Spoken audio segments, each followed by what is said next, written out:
François Fillon est accusé depuis 2 semaines d'avoir rémunéré son épouse pour un emploi fictif d'assistante parlementaire. Selon le Canard enchaîné, Pénélope Fillon aurait touché plus de 900 000 € de salaire. Les accusations s'accumulent. Selon le journal Le Monde, le fils du candidat des Républicains aurait été payé en tant qu'assistant parlementaire en 2007, alors qu'il travaillait pour la campagne de Nicolas Sarkozy. Alors, que voyez-vous sur ces dessins ? Sur ce dessin, on peut voir François Fillon, sa femme, Penelope Gates, et une liasse de billets avec des beaux sourcils bien garnis.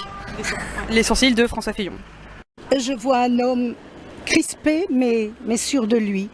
Et je trouve que la femme qui l'accompagne n'est pas du tout celle douce que je crois connaître à travers les portraits. Oui, j'ai un couple à côté de l'argent, donc qui peut être leur salaire, ça dépasse leur salaire là. Et qu'est-ce que ça vous évoque, la liasse de billets à côté ? Maintenant que je sais ce qui s'est passé, je me dis qu'il y a magouille quelque part, c'est malheureusement. Évidemment, ce que je vois à côté, c'est quoi ?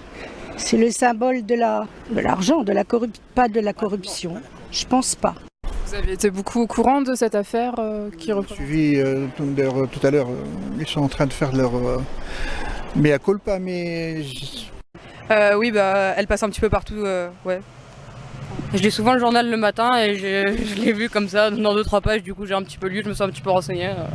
Qu'est-ce que vous pouvez me dire de plus sur cette affaire ? Ce que je pense personnellement, que Pénélope, c'est pas de sa faute, pas tout à fait de sa faute. J'ai l'impression qu'elle a été manipulée beaucoup plus que... je crois pas qu'elle est trop impliquée, mais elle a suivi son mari plutôt. Je pense, Margot, tu seras d'accord avec moi, mais quelqu'un qui se présente au présidentiel et qui fait ce genre d'affaires, ouais, peut-être qu'il devrait retirer sa candidature. De l'honnêteté à la corruption, il n'y a qu'un pas. Et je pense que c'est profondément humain. Parce que c'était l'homme de l'année, pour ainsi dire. Hein. Oui, voilà. C'était le futur président de la République, malheureusement, avec tout ça. Mais je pense qu'il va s'en sortir quand même. Il est assez intelligent. Hein. Il est même très intelligent. Tant mieux. C'est ce qu'on veut, nous. Moi, je pense qu'il aurait pu bien s'en sortir, que c'était peut-être une bonne technique. Mais faire ça à son fils et sa femme, quand même, c'était pas très malin de sa part. Et je pense qu'il manque un peu de clairvoyance. Le 6 février, François Fillon a reconnu qu'employer sa femme était une erreur. Mais le candidat des Républicains a ajouté qu'il n'avait pas l'intention de se retirer de la course à l'Élysée.